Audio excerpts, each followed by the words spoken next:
Hello, मैं हरिओम शर्मा। आज आपको मैं रेफ्रिजरेटर में जो करंट आता है, जैसे उसकी बॉडी में करंट आता है, तो वो किन किन कारणवश आता है उसके बारे में आपको डिटेल बताना चाहता हूं, जो स्टेप बाय स्टेप मैं आपको समझाना चाहता हूं। आप ये देखिए, आपका ये कंप्रेसर है, रेफ्रिजरेटर में लगा हुआ, फिलहाल ये अलग पड़ा हुआ। अगर रेफ्रिजरेटर में भी लगा हुआ तो इसकी रिले ओवरलोड आप निकाल दीजिए, और निकालने के बाद ये देखिए आप, आइए ये पास में से दिखाता हूं मैं आपको। ये टेस्टर है हमारा, जिसे सीरीज टेस्ट है, जो मैं पहले भी आपको बता चुका।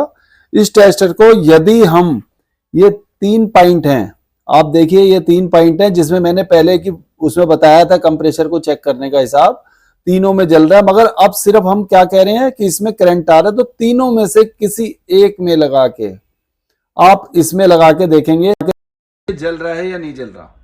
जिस प्रकार ये देखो, ये इधर लगाएंगे तो ये जलेगा थोड़ा सा, ये देखिए ये जल रहा है ना अर्थिंग।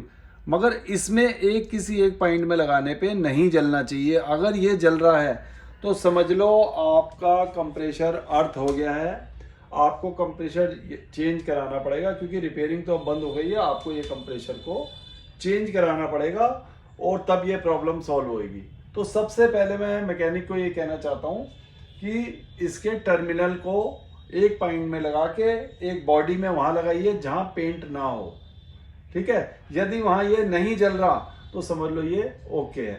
तो ये पहला स्टेप आपका पूरा हो जाता है। और इसके अलावा दूसरा स्टेप एक ये है, ये थर्मोस्टेट, ये भी मैं आपको बता चुका, मगर फिलहाल मैं बात कर रहा हूं किस चीज की, करंट की।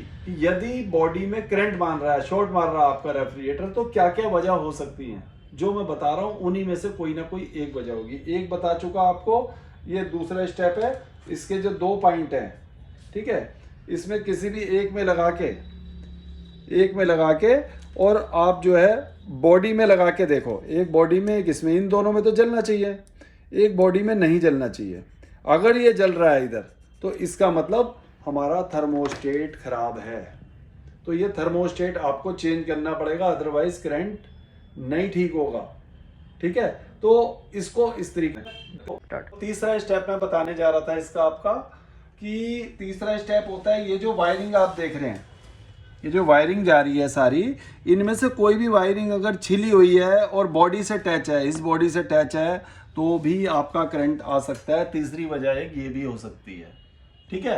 और चौथी वजह भी मैं आपको बताता हूं। तीसरी वजह जो है, बॉडी में अगर यदि कोई तार छिली हुई है और बॉडी में अटैच है, तो भी आपके रेफ्रिजरेटर में करंट आ सकता है, ठीक है।